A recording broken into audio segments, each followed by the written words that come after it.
Welcome to Wisdom for the Present, where we take ancient truth and bring it into clear, modern understanding. This episode uses AI-generated narration based on human-researched and written material. We are really glad you're joining us today. Yeah, jumping right in, I want you to try a thought experiment. It might feel a bit intense, but I need you to stay with me here. Okay, sounds ominous. Well, I want you to imagine a moment in your life when every single external structure that you currently rely on for your identity just suddenly vanishes. Wow, like completely vanishes. Just poof, gone. I am talking about your career, your social standing, your community, your daily routines. Right. Imagine losing your physical home, the city you live in, even the quiet places you go to find peace or meaning on a Sunday morning. That is heavy. It is. Imagine that everything that currently tells you who you are, how much you matter, and where you belong in the world has just been violently stripped away. I mean, it is a profoundly terrifying premise. Because when the external scaffolding of our lives falls apart, we're basically left standing in the rubble, right? It's exactly. We're just staring at whatever internal architecture we've managed to build. And for a lot of people, that moment reveals that they don't actually have much holding them up on the inside. That is the exact terror we're looking at today. Because when the building blocks of your life are just gone, when the world around you is literally or metaphorically on fire, how do you find meaning? How do you keep from completely falling apart? Right. Today, we are looking at an ancient text written by people whose world literally burned down. Yeah. We are going to figure out how they built this unbreakable inner resilience and how you can do the exact same thing when the heat gets turned up in your own life. I love this mission. But to even get to that wisdom, we have a bizarre textual mystery to solve first. We do. And it's a mystery that has fascinated scholars for centuries. It actually centers on a story that, frankly, a lot of you listening probably already know. Yeah. The story of Shadrach, Meshach, and Abednego. Oh, absolutely. It's the classic Sunday school narrative, you know? You have these three young Jewish men who flat out refuse to bow down to this massive golden idol set up by King Nebuchadnezzar of Babylon. Right, the giant statue. Yeah, and the king naturally flies into a total rage. He orders his guards to heat up a giant furnace as hot as it can possibly go, and he throws the three men inside. Which is an intense story on its own. For sure. That is the story as it appears in the canonical book of Daniel, specifically chapter 3. But if you sit down and actually read the original Aramaic text of that chapter, you hit a wall. A huge wall. There's this jarring, almost cinematic jump cut right at the climax of the story. It really is one of the most abrupt transitions in ancient literature. It's crazy. If you look at verse 23 of the canonical text, we read this. It says, "And these three men, Shadrach, Meshach, and Abednego, fell down, bound into the midst of the burning fiery furnace." Okay, so they're in the fire. Right. And then literally the very next verse, verse 24 says, "Then Nebuchadnezzar the king was astonied and rose up in haste. He's suddenly amazed, pointing out that there are now 4 men walking around unhurt in the fire." You read that and your brain sort of short circuits. Exactly. You think, wait a minute, what just happened? 3 guys fall into a raging inferno, and instantly, in the span of a comma, the king is jumping out of his throne in sheer astonishment. It feels like a massive piece of the narrative has just been ripped out. Okay, let's unpack this. Okay. It's like watching a movie you've loved your entire life. Let's say a massive epic drama, and right at the absolute climax of the film, where the hero is facing the ultimate test, the screen goes black for a second, and when it comes back, the battle is over and the villain is crying. You would be screaming at the television. You'd be so mad. You know you missed the most important 20 minutes of the movie. That is a brilliant way to frame it, because that missing 20 minutes is exactly what we are exploring today in this deep dive. Many ancient scholars felt that exact same narrative whiplash. They knew something was missing. Right. They concluded there was a logical gap. Something incredibly profound must have happened inside that furnace to make a hardened Babylonian king jump up in terror and awe, but the Aramaic text simply skips over it. But there's a plot twist. There is. However, if we look at the ancient Greek manuscripts, we find something called the first edition. It is this massive block of text that plugs that exact narrative gap. It's the ultimate director's cut. We found the missing 20 minutes. Exactly. And this edition doesn't just give us a few extra details about, like, the temperature of the fire. It completely changes the emotional weight, the theology, and the psychological depth of the entire story. It absolutely does. The text we are diving into is known as the Prayer of Azariah and the Song of the Three Children. Such a great title. And it drops right between verse 23 and verse 24 of Daniel chapter 3. It gives us three distinct moments. Okay, what are they? First, a desperate, despondent prayer offered from inside the flames. Second, a terrifying description of the mechanics of the furnace. And finally, a massive cosmic song of triumphant praise. Wow. And we know this wasn't just some fringe piece of fan fiction. This text had immense historical weight in the ancient world. Right, this wasn't just a scribble found in the margins of one dusty book somewhere. Far from it. While it isn't in the Aramaic Daniel, it was a core part of the Septuagint. Which was the standard Greek translation of the Hebrew Bible. Exactly. Used by the early Jewish diaspora and the early Christian church.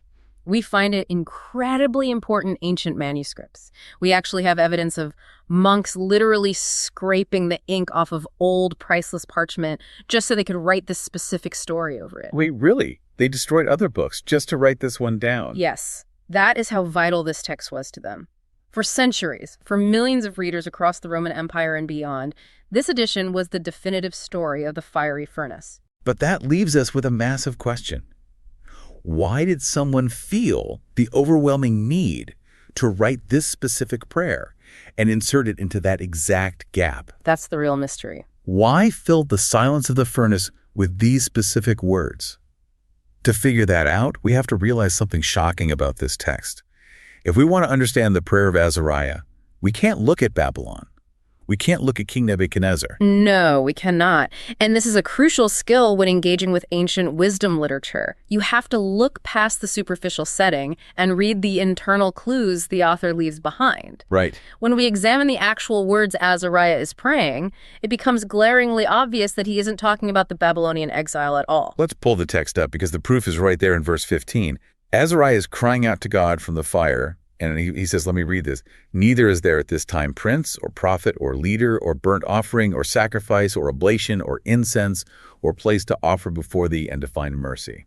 Now let's pause and think about the historical reality of Nebuchadnezzar's Babylon. If this prayer were genuinely composed by a Jewish exile sitting in Babylon in the 6th century BC, the claim that there is no prophet would be demonstrably, laughably false. Right, because they were everywhere. The Babylonian exile was arguably the golden age of Hebrew prophecy. You had Jeremiah sending letters from Jerusalem. You had Ezekiel having massive psychedelic visions by the river Chebar. Daniel himself was an active prophet in the king's court. Precisely. It would be like writing a letter today complaining that there are no musicians left in the world while you are standing in the front row of a Taylor Swift concert.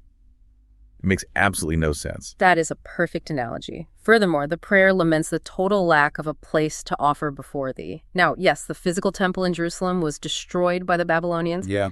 But this specific, devastating combination, no prince, absolutely no prophets, no leaders, and zero ability to make sacrifices points historians away from Babylon entirely. So it points to a much later, much darker historical crisis. Yes, it does. So if we aren't in Babylon, where are we? And more importantly, when are we? Yeah. Well, the linguistic and historical evidence points very strongly to a date around 168 to 170 BC. We have fast-forwarded roughly 400 years. That's a huge jump. We are in the middle of the agonizing Maccabean struggle. The Jewish people are not facing Nebuchadnezzar, they are facing the Syrian king, Antiochus Epiphanes. We really need to talk about Antiochus for a second. We do. If you look at verse 9 of the prayer, Azariah says that God delivered the people into the hands of a king unjust and the most wicked in all the world. Now, in the canonical scriptures, God actually refers to Nebuchadnezzar as my servant. Sure, he was an instrument of divine discipline who conquered them, but he wasn't framed as the ultimate embodiment of cosmic evil. Right. Nebuchadnezzar just wanted political compliance and taxes. Antiochus Epiphanes, however, wanted something far more insidious. What did he want? He wanted total cultural and religious erasure. He didn't just want to rule the Jewish people, he wanted to destroy what made them Jewish. That's terrifying. It was. He outlawed their most sacred practices. He made it a capital offense to own a copy of the Torah. He violently defiled the temple in Jerusalem, setting up an altar to Zeus and sacrificing pigs on it. Oh, wow. He forced the population to adopt Greek religion, Greek customs, Greek names. It wasn't just an occupation. It was an existential threat to their very identity. He fits the description of the most wicked in all the world perfectly. But the trauma goes even deeper than the foreign king. Verse 9 also says they were delivered into the hands of lawless enemies and most hateful forsakers of God. If we look at the original Greek word used for forsakers, it's apostaton, apostates. And that is the detail that truly reveals the horror of their situation. In the context of 168 BC, apostaton doesn't mean the Syrian soldiers. What does it mean? It points directly to renegade Jews. It points to people from within their own community who had calculated the political wins, sided with the Greek oppressors, and turned against their own tradition. I want you, the listener, to really let that sink in. Try to imagine the psychological toll of that reality. It is one thing to be conquered by a terrifying foreign army with superior weapons. Right. That is awful, but it is a straightforward enemy. It is an entirely different, infinitely deeper trauma to be betrayed from the inside. It shatters your sense of reality. Imagine watching your neighbors, your business partners, maybe even members of your own family, actively siding with the regime that is trying to erase your culture. They are wearing Greek clothes, participating in Greek sacrifices, and pointing the soldiers to where you are hiding your sacred texts. You are watching the total systemic collapse of the visible external structures of your society. Yeah. For centuries, the absolute center of their universe was the temple in Jerusalem. It wasn't just a church. It was the literal nexus where heaven met earth. It was the only place where sacrifices could be made to atone for sin, to find mercy, to maintain the cosmic relationship with the divine. And suddenly, as verse 15 cries out, it's all gone. No burnt offering, no sacrifice, no incense, no place to find mercy. The external apparatus of their faith has been eradicated. Which brings us to the core of this text. Right. This forces an incredibly profound, terrifying question. A question that eventually hits all of us in different ways. If your entire system for making things right with the universe, your entire method for finding peace and identity, relies on a physical building, physical rituals, and physical sacrifices, and some tyrant comes along and takes all of that away from you, what do? How do you connect with the divine when the bridge is blown up? That is the central crisis of the text, and the answer that the author of this prayer provides is, without exaggeration, one of the most transformative spiritual insights in ancient literature. That's a big claim. But it's true. It is a radical theological pivot from the external world to the internal world. Let's read the exact words. This is the absolute heart of the message today, found in verse 16. Azariah is standing in the fire. He has no temple, no animals to sacrifice, and he prays this. But in a contrite heart and a humble spirit, let us be accepted, like as in the burnt offerings of rams and bullocks, and like as in 10,000s of fat lambs. So let our sacrifice be in thy sight this day. What we're witnessing here is the invention of the inner altar. Wow. The author is taking the grand, bloody, expensive language of location-based religion, the rams, the bullocks, the fat lambs, and he is migrating it entirely into the human chest. He is saying that the internal posture of the human being is the true sacrifice. I want to focus on that phrase, humble spirit, because it's so easy to just gloss over it as religious jargon. But if you dig into the language, you see the fingerprints of the original Hebrew author poking through the Greek translation. The Greek phrase there is literally translating a deeply specific Hebrew idiom, spirit of lowliness. Yes. The author is declaring that when you are stripped of every physical way to prove your devotion, the lowliness itself, the raw, unvarnished honesty of your brokenness becomes the acceptable sacrifice. That's beautiful. You don't need a golden altar. The contrite heart is the altar. We really need to translate this into a 21st century reality. Because I can hear you, the listener, thinking, well, this is fascinating ancient history, but I don't sacrifice rams and bullocks anyway. I don't rely on a physical temple in Jerusalem. So how does this apply to me? It applies because we all have our modern equivalents of rams and bullocks. We just call them by different names. We certainly do. Human nature hasn't changed, only the currency of our sacrifices. Think about the external metrics you use right now to prove your worth. What do you hold up to the world or to yourself in the mirror to justify your existence? Think of your identity like a house. Yeah. Right now, your job title, the amount of money in your retirement account, your social media validation, your pristine reputation in your neighborhood, those are the load-bearing walls holding up the roof of your ego. Those are your modern rams and bullocks. You offer them up every day to say, look at my resume, look at my success. I have value. I am acceptable. If we connect this to the bigger picture, the terrifying yet ultimately liberating question this text poses is, what happens when Antiochus Epiphanes shows up in your life and knocks out all those load-bearing walls? What happens when the company downsizes and you lose the prestigious job title? Right. What happens when the market crashes and the money vanishes? What happens when a rumor ruins your reputation? When the external markers of your success are completely burned away in the furnace of life, what is left holding the roof up? Are you left with nothing? If your entire identity is built on those external rams and bullocks, then when the fire comes, you burn up with them. Your sense of self is incinerated.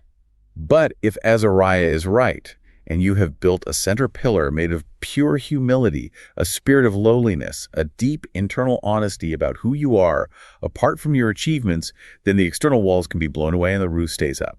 The external fire cannot touch your core. True inner resilience doesn't require perfect, prosperous circumstances. In fact, it is almost impossible to forge genuine resilience when things are going well. That's a hard truth. It is.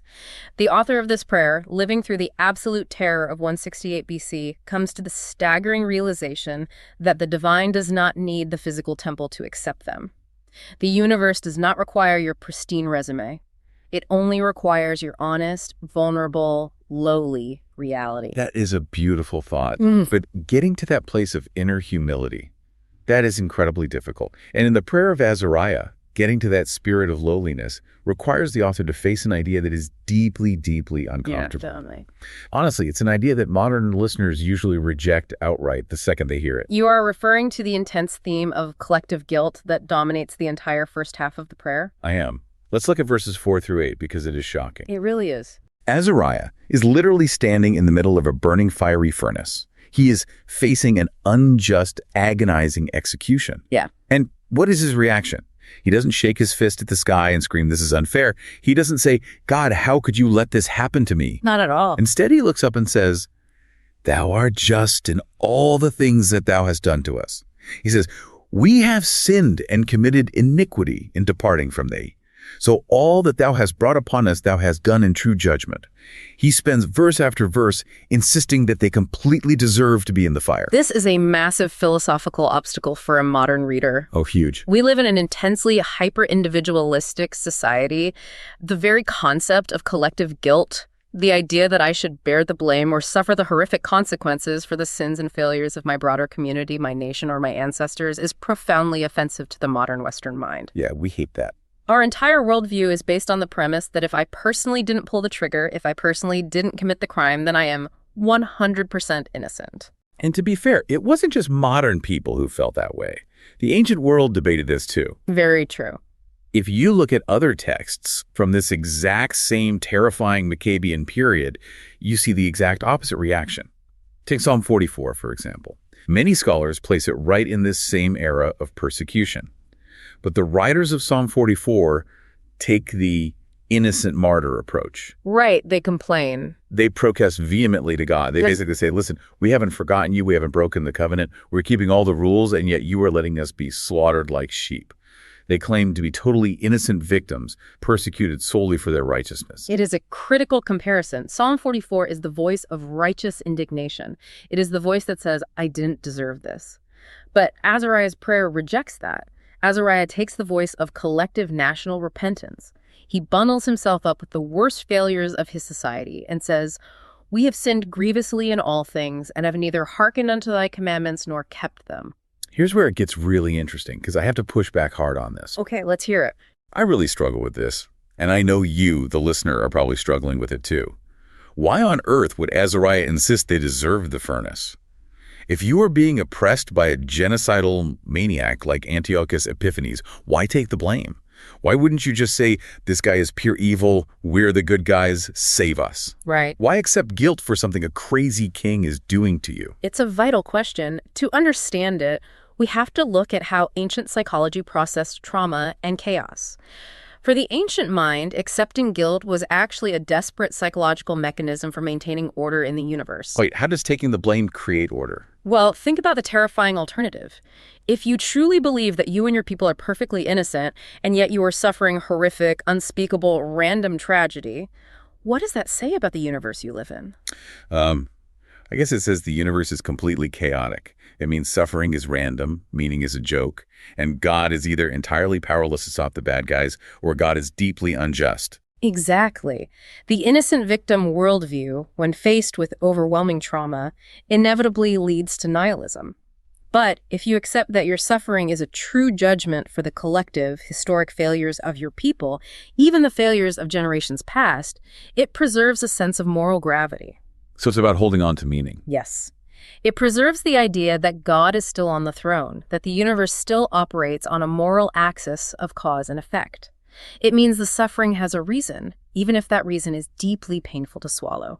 Confessing guilt was a way of holding on to the justice of God when the physical world was falling apart. It gave them a sense of agency. If our sins caused this, then our repentance can fix it. Okay, I understand the psychological coping mechanism. I see why they did it to stave off nihilism, but I still have to challenge the actual wisdom of it for us today.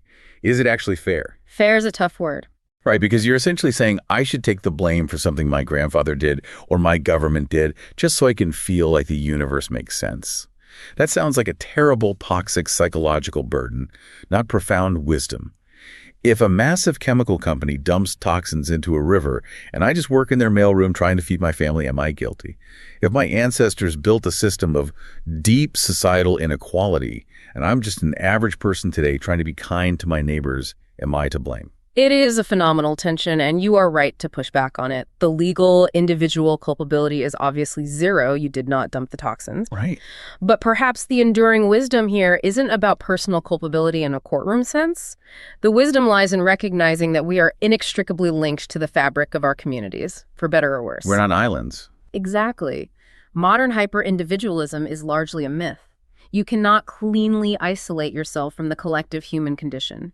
You share in the enormous benefits of your society's historic successes, infrastructure, medicine, rights, and therefore you are inevitably entangled in the consequences of its historic failures. That makes a lot of sense. It's the difference between saying, I personally struck the match that caused this forest fire, which is false, and saying, I live in the forest, I am part of the community whose actions over decades built up the dry brush that allowed this fire to spread so violently, and therefore I share the responsibility to repent, grab a bucket, and rebuild. That is a brilliant way to put it. It's moving away from the paralyzing mindset of, why is this happening to me?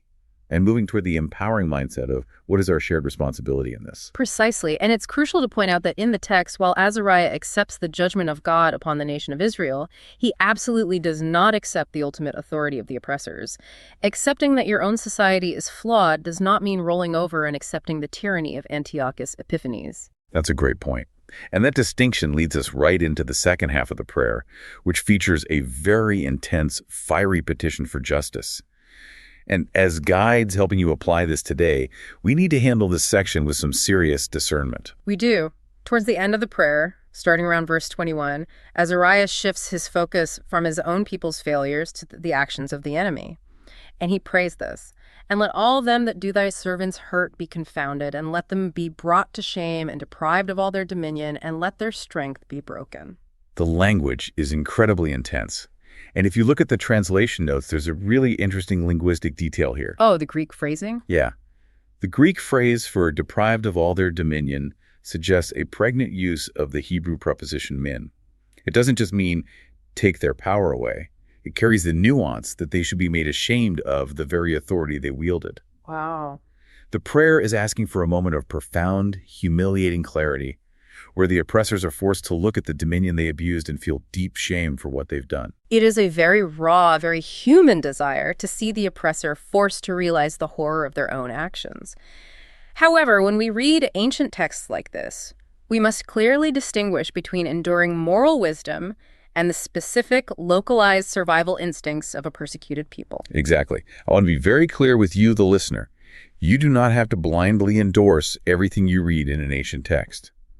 The deep, burning human desire for justice, the cry for the breaking of oppressive strength, the demand that cruel dominion be stripped away, that is universal. Absolutely. That is a valid, healthy, spiritual response to seeing profound injustice in the world.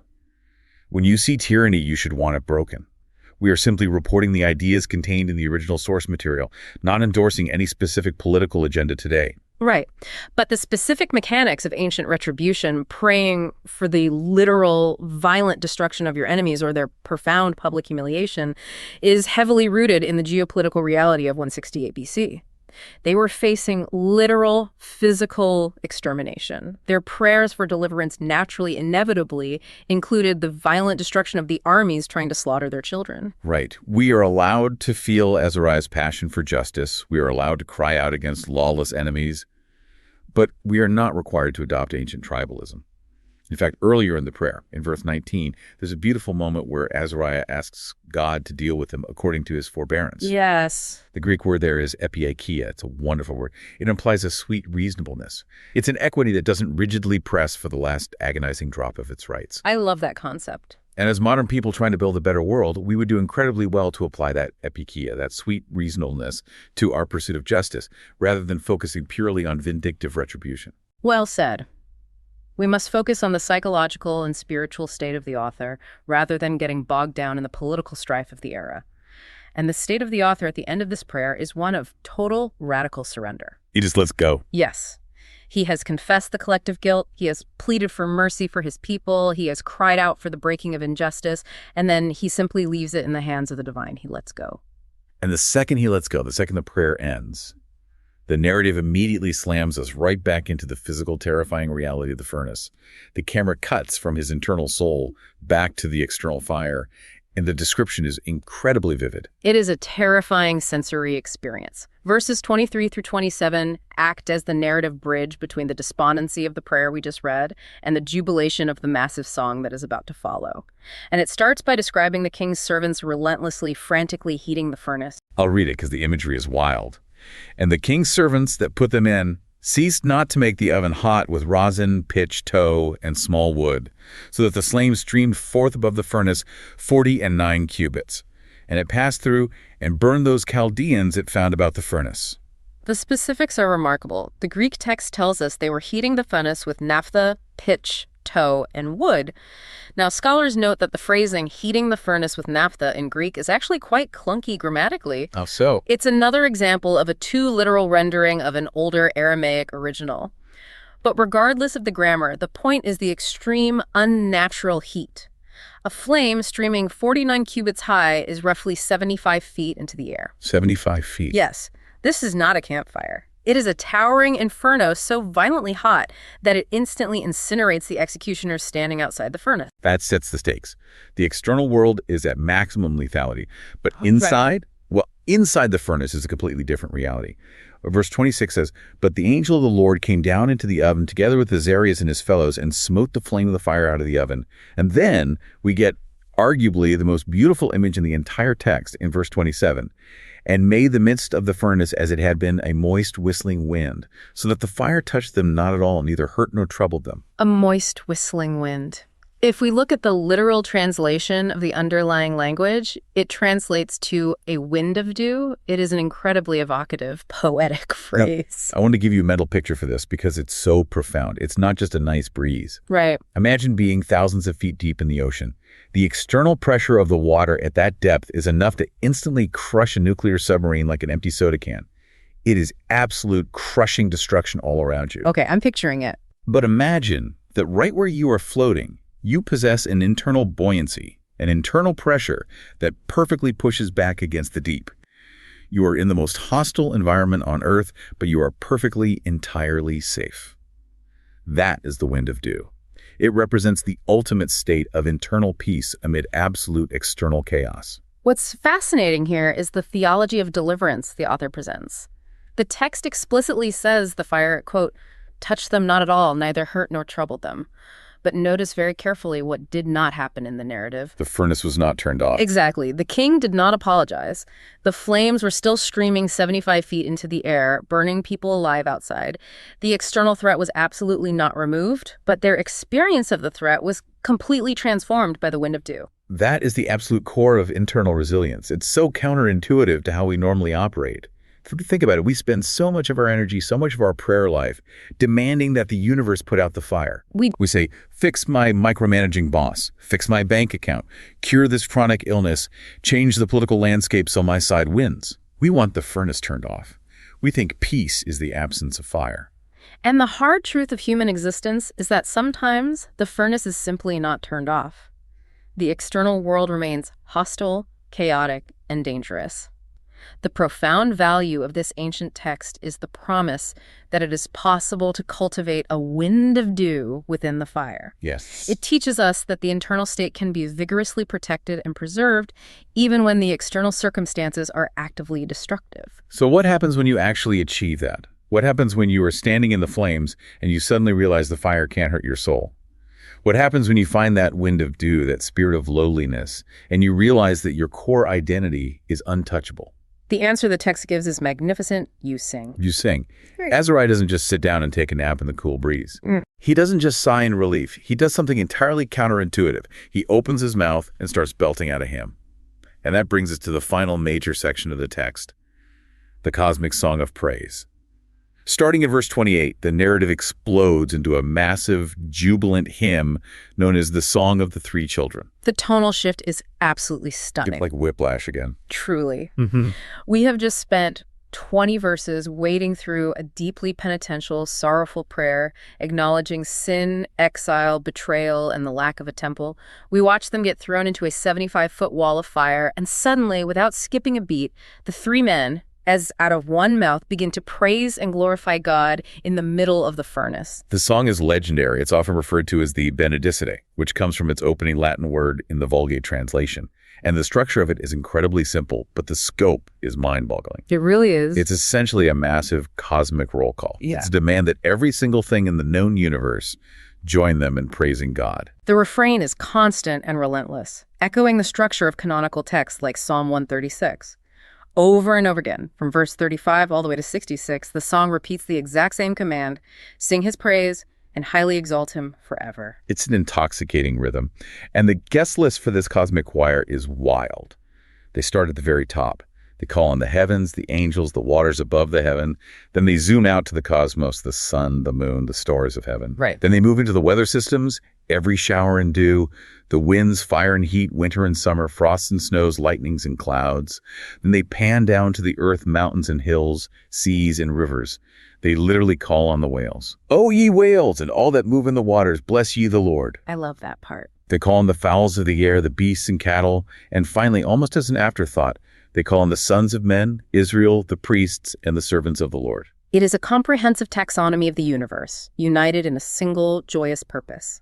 But I have to ask WHY, why does a man who is just facing execution care if the whales and the frost are praising God? Yeah. Why sing about the weather when your nation is being destroyed? It's a brilliant psychological move, and it's a beautiful example of comparative insight across cultures. How so? Well, humanity has always sought harmony with the cosmos, especially when human society is profoundly broken. You see this in wisdom traditions worldwide. When the world of men is full of betrayal, tyranny, politics, and fire, the sage naturally looks upward and outward. They look to the unwavering order of the stars, the predictable turning of the seasons, the vastness of the oceans. It is the ultimate cosmic zoom out. Yes. Oh, I love that. When your local reality becomes unbearable, you zoom out to a scale where your local reality is just a tiny speck. Precisely. It provides immense psychological relief to remember that while Antiochus Epiphanes might be ruining Jerusalem, he cannot stop the sun from rising. He can't. He cannot command the whales. He cannot stop the winter or the summer. The universe is infinitely larger than the tyrant's furnace. This song parallels canonical works, like Psalm 148, which also calls on the sun, moon, and sea monsters to praise God. It's a reminder that the universe is fundamentally orderly and bent toward praise, even if human history is currently chaotic. But if we look closely at the text of the song, there is a really fascinating historical glitch, isn't there? There is. We spent a long time talking about how the Prayer of Azariah explicitly, painfully stated that there was no temple, no place to sacrifice. But look at verse 31 in the song, "Blessed art thou in the temple of thy holy glory." Yes, that is a glaring contradiction. The song clearly assumes that the temple in Jerusalem is standing, intact, and flourishing. It references the priests of the Lord actively serving. This is the primary reason scholars universally conclude that the prayer and the song were not written by the same person at the same time. Oh, interesting. They were independent pieces of traditional material that were later dropped into this narrative by a redactor or editor to serve a broader theological purpose. It makes sense historically. The prayer was clearly born in the darkest days of the persecution in 168 BC, when the temple was defiled. The song, however, might have been written during a more prosperous period, perhaps years later after the success of the Maccabean revolt, when the temple had been cleansed and restored. But the brilliance lies in how the final editor placed them together. By combining them in this specific furnace narrative, the editor creates a profound, unified theological arc. It maps the journey of the human soul from brokenness, confession, and the terrifying fire of affliction through the miraculous discovery of internal peace and ultimately arriving at triumphant cosmic praise. And that arc has resonated so deeply that it shaped how people worship for centuries. There's a great liturgical detail about this song. Verses 35 through 66, the Benedicite, are actually used in the morning service of the traditional Anglican prayer book. The rubric from 1549 originally directed its use specifically during the season of Lent. That's right. It was used to replace the more traditional, purely exultant hymns during that penitential season. Which is incredibly fitting, because the joy of the Benedicite is a resilient joy. It is a joy that is fully aware of the fire. It is not some naive, toxic positivity that ignores human suffering. It is a profound, hard-won praise that transcends it. Okay, we have covered a massive amount of ground today. We really have. We've dug through the history of Antiochus Epiphanes, the psychology of collective guilt, the radical shift to the inner altar, and the cosmic zoom out of the song. But now we need to land the plane. Let's do it. We promised at the beginning that we were going to act as your guides to extract practical wisdom from this ancient text. So what does this actually mean for you tomorrow morning? How do you practically apply the fire and the wind to your life right now? It is the most important question we can ask. Knowledge without application remains merely historical trivia. We need to distill these insights into concrete, actionable steps. Let's start with the concept of the inner altar, the practice. I want to challenge you this week to test your own load-bearing walls. Okay. Take a piece of paper and write down the modern rams and bullocks you are currently relying on for your sense of worth. Be brutally honest with yourself. Is it the fact that you are the highest earner in your friend group? Is it the fact that your house is always perfectly clean? Is it your follower count? Your intelligence? Once you identify your primary external crutch, the practice is to intentionally strip it away just for a moment, to cultivate that spirit of lowliness. If your worth is deeply tied to being the smartest person in the room, practice intentionally staying silent during your next meeting. Let someone else have the brilliant idea and take the spotlight. Notice the internal panic, the friction that arises in your chest when that external validation is withheld from you. I can feel the anxiety just thinking about that. That is going to be incredibly uncomfortable. It is supposed to be uncomfortable. You are simulating a small, controlled furnace in your life to see what your internal architecture is actually made of. You are training yourself to offer the sacrifice of a humble spirit instead of constantly feeding the voracious appetite of the ego. I love that practice. It's like strength training for resilience. Okay, next is the reflection, based on our heavy discussion of collective guilt. This is about finding your proper place in the human community. I want to ask you to reflect deeply on the idea of collective responsibility. Our natural modern instinct is to furiously distance ourselves from the failures of our groups, our families, our companies, our nations. We want to say, that wasn't me. But where can you take ownership in your community, even if you didn't personally cause the problem? What does that actually look like in a daily interaction? It looks like fundamentally changing your vocabulary. It means shifting from look at the mess they made to look at the challenge we are facing and how can I help repair it. It means acknowledging the historical shadows of your society or your family without being paralyzed by shame. It is the wisdom of Azariah, who didn't waste his breath in the fire pointing fingers at his ancestors, but simply said, "We are broken." That shift builds profound solidarity. It transforms you from a complaining victim of circumstance into an active agent of restoration. That is a life-changing shift in perspective. And finally, I want to leave you with the question. I want to ask you directly, as you process everything we've talked about, when you inevitably find yourself thrust into the furnace, when a sudden crisis hits your health, your marriage, or your career, where is your focus? That's the real test. Do you spend all your energy frantically fighting the flames? Do you exhaust yourself trying to control the uncontrollable external environment? Or are you actively looking for the moist, whistling wind? That is the critical distinction between suffering and misery. Are you demanding the furnace be turned off, or are you cultivating the internal peace that the fire cannot touch? Look for the wind of dew. I promise you, it is there.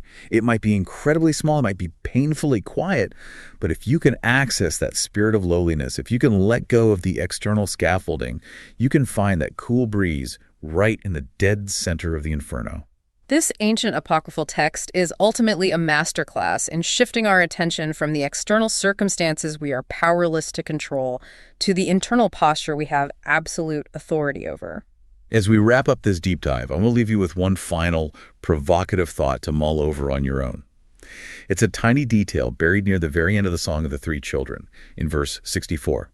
In the midst of calling on the whales and the weather and the stars to praise God, the song suddenly calls on ye spirits and souls of the righteous. It is a remarkable, haunting phrase. Pneumata kai sikai dikaion, the spirits and souls of the righteous. If you look at the broader biblical context, there's a fascinating parallel here. This exact concept echoes centuries later in the New Testament. In Hebrews 12:23, the writer talks about the spirits of just men made perfect. And in Revelation 6:9, John has a vision of the souls of them that were slain for the word of God. This hints at a massive, breathtaking idea about the nature of resilience. It suggests that the community of wisdom, the cosmic choir singing in the fire, isn't just made up of the people currently alive on Earth today. It includes the unseen spirits of just men stretching across all of human history. I really want you to let that sink in as you go about your day. When you feel like you have lost absolutely everything, when all your external structures have vanished, your load-bearing walls have collapsed, and you are standing entirely alone in your own personal furnace, trying desperately to find that wind of dew, you are not actually alone. No.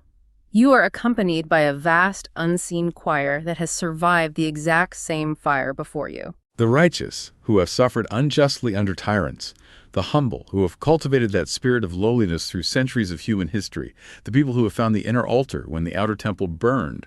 They are in the furnace with you, and they are singing. You just have to quiet your ego enough to hear them over the roar of the flames. That's the heart of this section.